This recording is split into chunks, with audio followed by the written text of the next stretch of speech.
O Rio de Janeiro terá mais 6 meses para pagar a dívida do estado com o governo federal. Rodrigo Viga. O governo do Rio de Janeiro está comemorando mais uma decisão favorável do ministro do STF, Dias Toffoli, que está mantendo o estado por mais 6 meses no regime de recuperação fiscal.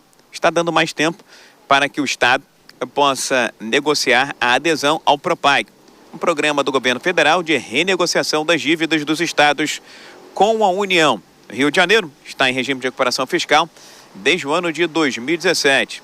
De lá para cá, criou-se uma série de obrigações fiscais, mas também uma espécie de alívio no pagamento das dívidas com a União. É uma dívida gigantesca. O Rio de Janeiro tem um passivo com o governo federal de 225 bilhões de reais. 193 bilhões, dívida propriamente dita. O restante, empréstimos contraídos ao longo dos últimos anos e décadas que foram avalizados pelo governo federal. Mas veio o PROPAG, esse programa federal de renegociação das dívidas com a União, uma espécie de luz no final do túnel, novas condições para o reajuste desse passivo gigantesco dos entes com o governo federal. Hoje é IPCA, a inflação oficial do país, mais 4%, mas o PROPAG sinaliza com a possibilidade de ser IPCA mais 0%, mais 1% ou no máximo mais 2%. O governador do Rio de Janeiro, Cláudio Castro, está bastante animado com essa possibilidade de adesão ao PROPAG. Inclusive, enviou recentemente à Assembleia Legislativa do Rio de Janeiro um projeto de lei sobre o tema que foi aprovado.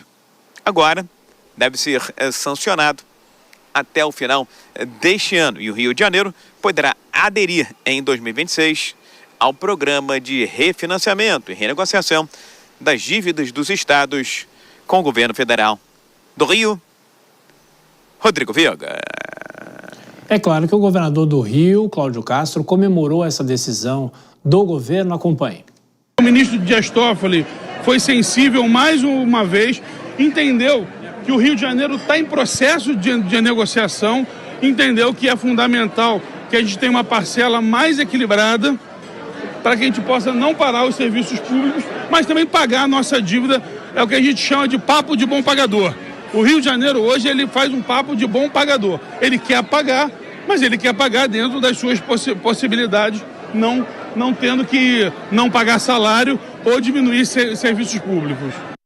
Bom, aí o governador do Rio de Janeiro, o Vilela, traduzindo para o nosso público, de que forma os estados, de uma certa maneira, acabam sendo beneficiados por esses adiamentos de pagamentos de dívida? Claro que ninguém quer um estado insolvente, um estado que não possa honrar os compromissos públicos e atender os cidadãos. Mas, de qualquer forma, o Brasil não deveria repensar todo esse modelo, toda essa situação?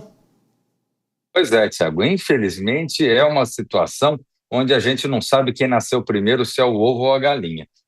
De fato, o fato de mantermos realmente esse tipo de medida de recuperação fiscal no Rio de Janeiro ou em qualquer outro estado da federação é ruim, pois corrobora a tese de que muitas vezes o mal pagador, o estado mal pagador, o político mal pagador, que é quem está à frente dos estados, acaba sendo sempre prestigiado, beneficiado por conta desse comportamento leniente que existe, passando a mão na cabeça e se perdoando ou em se flexibilizando a necessidade do cumprimento das metas.